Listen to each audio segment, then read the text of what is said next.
அனைவருக்கும் வணக்கம். நேற்று தஞ்சை சுகுமார் சார்ட்ட கைபேசிகளை தொடர்பு கொண்டிருந்தேன்.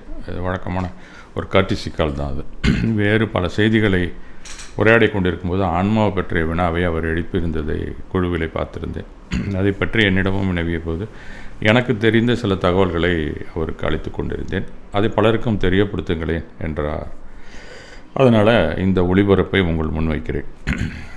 கடவுள் என்று ஏதேனும் இருக்கிறதா அப்படிங்கிற கொஸ்டின் எல்லாருமே கேட்பாங்க. ஜென்ரலாக நாங்கள் இந்த மாதிரி மற்றவங்களுக்கு ஏதாவது உரையாட சென்றுருக்கிறோம், மேடையில் பேசுகிறோன்னா கண்டிப்பாக கேட்பாங்க தான். நமக்குள்ளே என்ன இருக்கிறது, நம்ம உள்ளுக்குள்ளே என்ன இருக்குது, உயிர் இருக்கா, ஆன்மா இருக்கா அப்படிங்கிற ஒரு கேள்வியெலாம் கேட்டுட்டு தான் இருப்பாங்க. உள்நோக்கி திரும்புவதை பற்றி எப்போது தானே பேசுங்க கிடையாது. நம்ம இன்ட்ராஸ்பெக்ஷன் பண்ணுங்கள், மெடிடேஷன் பண்ணுங்கள், இதெல்லாம் பேசும்போது இந்த கேள்வியும் வந்துக்கிட்டு தான் இருக்கும். இதன் உண்மையான அர்த்தம் என்ன அப்படிங்கிறது எல்லோருமே தெரிந்து கொள்ள விரும்புவது வழக்கம்தான். இதில் என்ன தான் மேடையில் பேசினாலும் நாங்களும் இந்த மாதிரி கேட்டு ஏதாவது எங்களுக்கு தெரிஞ்சதை தெரிஞ்சு வச்சுக்கிட்டு தான் மற்றவங்கள்ட்ட நாங்களும் சொல்லி கொண்டு இருப்போம்.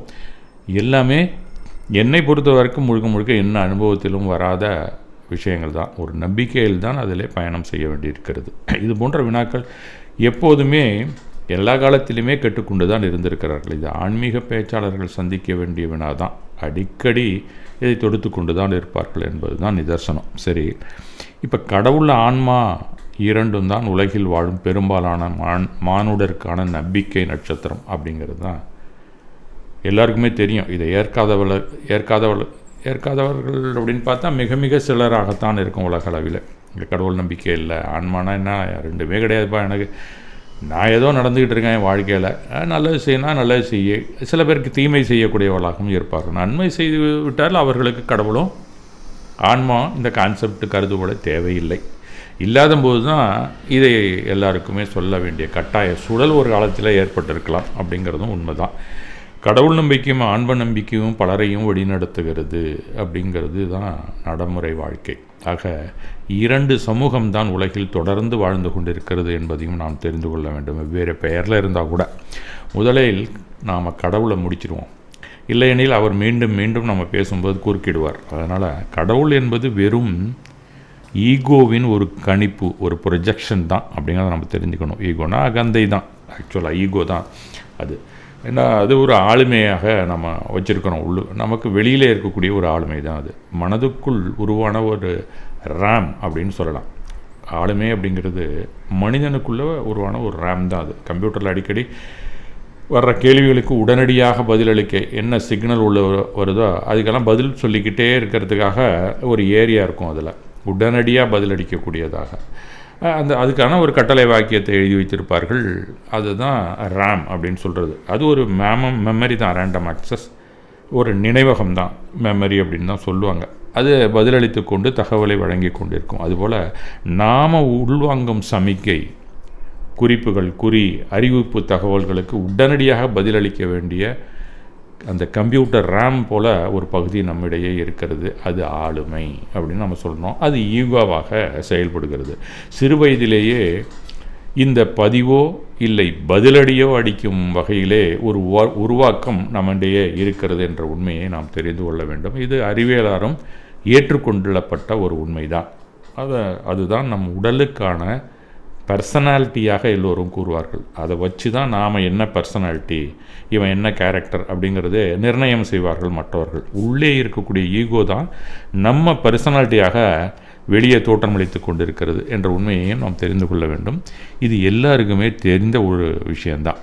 இது ஒரு உடம்புக்குள் பதிலடி கொடுக்கும் ஈகோ செட்டப் எல்லா உயிரினத்திலுமே இருக்கிறது அப்படின்னு தான் சொல்லப்படுகிறது. மனிதன் மட்டும் இதை மாற்றி அமைத்து கொள்ளும் ஆற்றலை உடையவன், அவ்வளோதான்.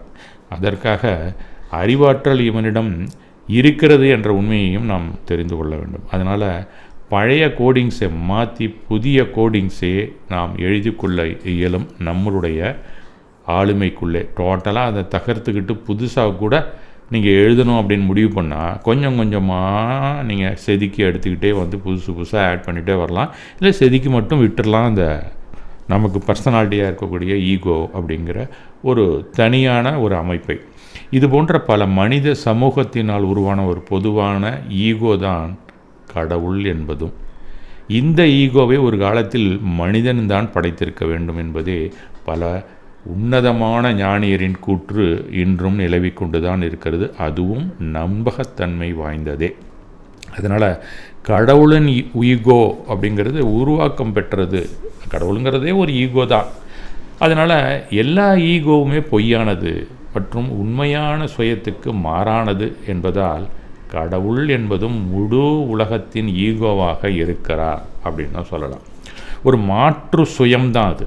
ஏனென்றால் ஆதரவு இல்லாமல் நம்மளுடைய சொந்த ஈகோவால் வாழ முடியாது. மனிதன்கிட்ட இருக்கிற ஈகோலாம் ஏதோ ஒரு ஆதரவை தேடிக்கொண்டே இருக்கும். அவைகளுக்கு உலகளாவிய ஆதரவு தேவைப்படுகிறது. மேலும் கடவுள் அதற்கு அபாரமான ஆதரவை தருகிறார் அப்படிங்கிறது தான் நிதர்சனம். அவ்வளவுதான். அதனால் அவரை குணங்களின் மாற்று உருவாக்கம் எனலாம். இது ஒரு குவாலிட்டி என்பதை புரிந்து கொள்ள வேண்டும். அதனால் அதுக்கு உருவத்தை கொடுத்து பர்சனாலிட்டியாக மாற்றி விட்டதனால் அவரை கண்மூடித்தனமாக நம்பும்போது பெருமளவில் ஆதரவு கிடைக்கிறது என்பது கூட ஒரு பொய்யான உண்மைதான். ஆனால் கிடைக்கும். அது இல்லாமல் இல்லை. எப்படின்னு கேட்டால் அது தானாக எதேச்சியாக ஒரு நாளைக்கு நடக்கும். அதுவரை நம் கவலை, சிக்கல்களை, தடைகளை அவர் பார்த்து கொள்வார் இல்லையா? அதற்காகத்தான் நாம் உருவாக்கி வைத்திருக்கிறோம். ஒரு நம்பிக்கை நட்சத்திரமாக நம்மளுடைய டோட்டல் ஈகோவும் உருவாக்கி ஒரு கடவுளை வைத்திருக்கிறோம். இவைகளுக்கு அதனால் இந்த அமைப்புகள் நமக்கு அதுவரை நம்மளுடைய வெற்றி கிடைக்கும் வரை, சாதனை கிடைக்கும் வரை, நம்முடைய வேண்டுதல் பூர்த்தியாகும் வரை அது ஆதரவாக இருக்கிறது என்ற உண்மையை நாம் தெரிந்து கொள்ள வேண்டும். அதுவே அருளாகவும் கருதப்படுகிறது பின்னாளில். இருக்கட்டுமே. அதனால் என்ன, பலரும் தங்கள் மனச்சுமையிலிருந்து வெளியேறி விடுகிறார்களே. அதனால் உடலில் மன ரீதியாக என்ன வியாதிகள் வந்ததோ அவை அனைத்துமே குணமடைந்து விடுகின்றன என்ற உண்மையையும் நாம் தெரிந்து கொள்ள வேண்டும். அதனால் அதுவும் இருந்துவிட்டு போகட்டும் அப்படிங்கிற ஒரு நிலைப்பாடும் நம்மிடையே நிலவுவது உண்மைதான். உண்மையில் ஒரு பொய்யான ஒரு ஈகோ அது குவாலிட்டி தான். ஆனால் பர்சனாலிட்டி என்பதை பின்னாளில் வந்த பேரழிவாளர்கள் முற்றறிவு பெற்றவர்கள் கூறி பலரை விழிப்படைய செய்திருக்கிறார்கள் அப்படிங்கிறதும் வரலாறுகள் தெரிவிக்கின்றன. அப்போ நாம் உள்நோக்கி செல்லும்போது என்ன ஆகும்? இப்போ ஆளுமை இருக்கிறது, ஆளுமையை தாண்டியும் நம்ம ஆழத்தில் செல்ல வேண்டும். ஏன்னா கடவுள் வெளியில் இருக்காருன்னு சொன்னீங்க, இப்போ இல்லைன்ட்டீங்க. அப்போ உள்ளுக்குள்ளேயும் நாங்கள் எங்கள் ஆளுமையை தாண்டி செல்லணும்னா, ஆளுமையை தாண்டி செல்லத்தான் நாங்கள் கடவுளை வெளியில் வச்சுருக்கோம். அது இல்லைன்னா என்ன செய்யணும் அப்படிங்கிற ஒரு வினாவும் பல இடமே எழத்தான் செய்தது. அப்போதுதான் ஆன்மா என்ற பிரம்மம் அப்படிங்கிற மெய் உணர்தல் கிடைத்தது. இதைத்தான் ஆன்மா அப்படிங்கிற ஒரு என்டைட்டியாக பார்த்தல் அறிதல் என்ற தன்மையை அது உள்ளடக்கிய அப்படிங்கிற உண்மையையும் முற்றம் அறிந்த ஞானியர்கள் எல்லோருமே எடுத்துரைத்திருக்கிறார்கள். அந்த ஆன்மா பார்த்து அறிந்து பதிலடியும் கொடுக்க ஒரு ஆளுமையை உருவாக்கி வைத்துள்ளது என்பதையும் அறிந்தார்கள். நம்மிடையே நமக்குள்ளே அப்படிங்கிறத உண்மையை நமக்கு பகன்று சென்றிருக்கிறார்கள். அதையும் நம் அனுபவத்தில் வரும்போது நம்பினோம். அதன் வழியில் நடக்கவும் பலரும் துணிந்தார்கள் என்பதுதான் வரலாறு. ஆக கடவுள் கருதுகோள் விளக்கப்பட்டால், கடவுள் இருக்கிறாருங்கிற கருதுகோளை விளக்கிவிட்டால் ஆன்மா என்ற நிலைப்பாடு கண்டிப்பாக ஆதரவை தேடும் அந்த மனிதருக்கு அவசியம்தானே அப்படிங்கிற உண்மையையும் நாம் தெரிந்து கொள்ள வேண்டும்.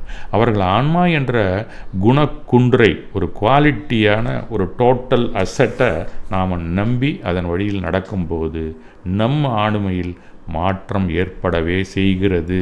இது அனுபவத்துக்கு வந்தால் தான் நாம் ஒத்துக்கொள்வோம். சில சமயம் முற்றிலும் தகர்க்கப்பட்டு முற்ற அறிவுடன் திகழும் ஒரு ஞானியாகவும் இந்த வரலாற்று புருஷர்களை, புனிதமான மனிதர்களை நாம் இன்றும் பார்த்து கொண்டுதான் இருக்கிறோம். நம்ம வரலாற்றுகளையோ புராணங்களையோ புரட்டும் போது என்ற உண்மையை நாம் தெரிந்து கொள்ள வேண்டும். அவ்வழியிலே வாழ்வியலைத்தான் நமக்கு சமணம் வழிகாட்டுகிறது. நீயும் அந்த மாதிரி ஒரு நாளைக்கு போகலாம் அப்படிங்கிற ஒரு வாழ்வியலை நமக்கு சமணம் வழிகாட்டுகிறது. ஆக உள்நோக்கி செல்ல வேண்டும் என்று கூறும்போது ஒருவர் அங்கு கடவுளை காணப்போவதில்லை. மாறாக அங்கு ஒரு தூய்மையான, அமைதியான விழிப்புணர்வை, கான்ஷியஸ்னஸ் அப்படின்னு சொல்கிறாங்கள்ல, அதைத்தான் காணப்போகிறோம் என்பதை நாம் புரிந்து கொண்டால் அது சத்தியமாகும் காலம் வரைவில் அது நமக்கு ஆதரவாக இருக்கும். அந்த நாள் தொலைவிலும் இல்லை என்பதை நாம் தெரிந்து கொள்ளலாம்.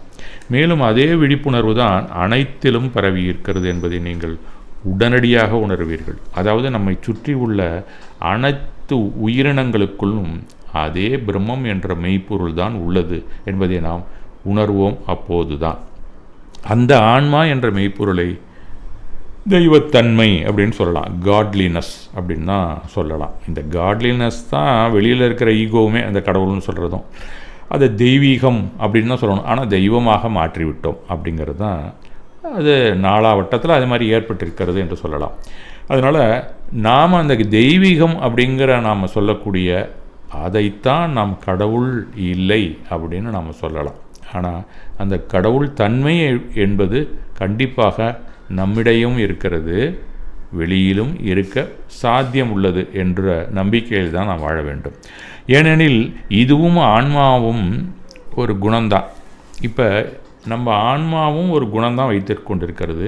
பல சூழ்நிலைகளை அது எதிர்கொள்ளும்போது அது பதில் தரும் குணப்பெட்டகமாக மாறும்போது அது ஒரு குவாலிட்டி சாம்பர்னு வச்சுங்களேன். அப்போல்லாமே அது பதில் சொல்லிக்கிட்டே இருக்கிறதுல அப்போ வெவ்வேறு குணங்களாக தன்னை வெளிப்படுத்தி கொள்வதால் அது குணத்தின் குன்று, ஆனந்த குணம் என்று நாம் அதை வரையறுக்கிறோம். அதனால் அதற்கு ஒரு ஆளுமையை கொடுத்து விட வேண்டாம் என்பதும் உண்மைதான். இப்போ நாம் ஆன்மாவையும் ஒரு ஆளுமையாக எடுத்துக்கொள்ள வேண்டிய அவசியமும் இல்லை. அதை ஒரு மனிதருக்குள் அடக்கி விடாதீர்கள் அப்படிங்கிறது தான். ஏன்னா பர்சனாலிட்டி ஆக்கிட்டால் அது ஒரு மனிதனுக்குள்ளே போயிடும். மறுபடியும் அது மனிதனை விட்டு மேல் நோக்கி மாமனிதனாக வளர வேண்டும் அப்படிங்கிறது தான் ஞானியரின் கூற்று. இது சுதந்திரமாக தடையின்றி பாயட்டும் என்று தான் எல்லா ஞானியரும் கூறுகிறார்கள். இதுவும் நிதர்சனமான உண்மைதான். இது ஒரு பூவை போல அப்படின்னு நம்ம சொல்ல முடியாது. அதில் வரும் நறுமணத்தை போன்றது தான் ஆன்மா அப்படிங்கிறது. இந்த ஆன்மா உடல் மனம் என்ற உயிரற்ற பொருளில் இயங்கிக் கொண்டிருப்பதால் அவை இரண்டும் உயிர்ப்புடன் இயங்கிக் கொண்டிருக்கின்றன என்பதே உண்மை. அதனால் உடலின் செயல்பாடுகளோ மனதில் ஓடும் எண்ணங்களோ இல்லை நாம் உருவாக்கும் திட்டமிடும் சிந்தனைகளோ இவையும் ஆன்மாவின் வெளிப்பாடுகளே அப்படிங்கிறத நாம் ஏற்றுக்கொள்ளத்தான் வேண்டும். அப்படி தானே இருக்கணும்.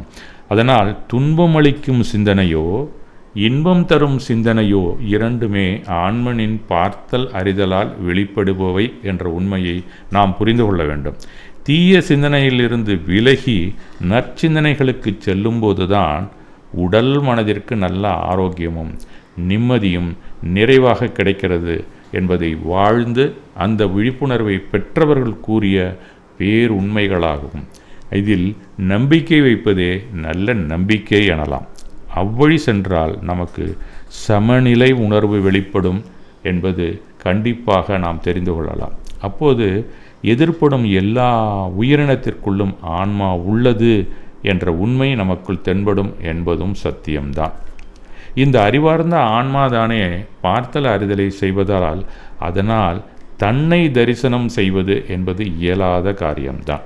தரிசனம் செய்யும் பொறிகளில் இது புலன் உணர்வாகத்தானே இருக்கிறது.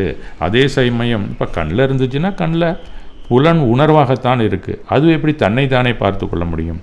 அதே சமயம் பிற உயிர்களின் பொறிகளில் உள்ள புலன் உணர்வாய் இருப்பதையும் இது உணர முடியும். அப்போது எதிரில் தோன்றும் உயிரினமும் ஆன்ம தரிசனமாகத்தான் இது உணரும் என்பதை நாம் தெரிந்து கொள்ள வேண்டும். ஆன்மாவை கொண்டு ஆன்மாவை தரிசனம் செய்ய இயலாது, மாறாக அறிய முடியும் என்பதே உண்மை. அதனால் ஆன்ம சாட்சாத்காரம் என்பது ஆன்மாவை உணர்தலே. ஆன்மாவை சாட்சியாக தரிசனம் செய்ய இயலாது என்பதே நிதர்சனமான உண்மை. அது வகிக்கும் உயிரினங்களே சாட்சியாக கருதி தரிசனம் செய்ய முடியும். அது எந்தெந்த உயிரினங்கள், எல்லா உயிரினங்களும் இருக்கிறத நாம் சாட்சியாக கருதி அதை வேண்டுமானால் தரிசனம் செய்ய முடியும். இதுவே கடவுள், ஆன்மா, ஆன்ம தரிசனம், ஆன்ம சிந்தனை என்ற வினாக்களுக்கான மறுமொழியாக என் சிற்றறிவுக்கு எட்டியதை வழங்குகிறேன். ஏற்பதும் மறுப்பதும் உங்கள் கையில். நன்றி.